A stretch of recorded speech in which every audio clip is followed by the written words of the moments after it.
बिहान बेटा महाशिवरात्रि विषय किसी पचारि हाँ माँ। हिंदू कैलेंडर अनुजाई क्यों हिंदू मासरे महाशिवरात्रि पालन करा जाए? फाल्गुन मास। भगवान शिव सृष्टि जगतर कौन अटंती? संहारकर्ता। भगवान शिव प्रथमे काहाकु विवाह करथिले? माता सतीଙ୍କୁ। भगवान शिव केउं दिन माता सतीଙ୍କୁ विवाह करथिले? महाशिवरात्रि। सती काहा पाई आत्माहुति देथिले? तांको पिता दक्ष प्रजापति पाई।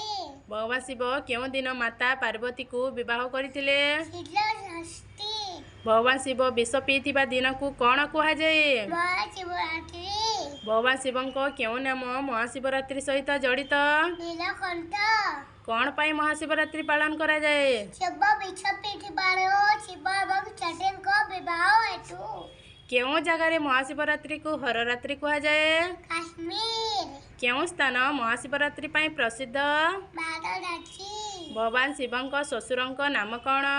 दक्ष प्रजापति। महाशिवरात्रि रे भगवान शिव केउं नृत्य करथिले?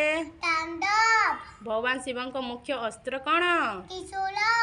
भगवान शिवंको बेकरे रहितिबा सापर नाम कौन? वासुकी नाग। भगवान शिवंको झिअंको नाम कौन? अशोक सुंदरी। भगवान शिवंको वाहनंको नाम कौन? नंदी। शिवंको केतोटी पुत्र आउ किए? दी पुत्र गणेश कार्तिकेय। भगवान शिवंको 11तम रुद्र अवतार किए थिले? हनुमान।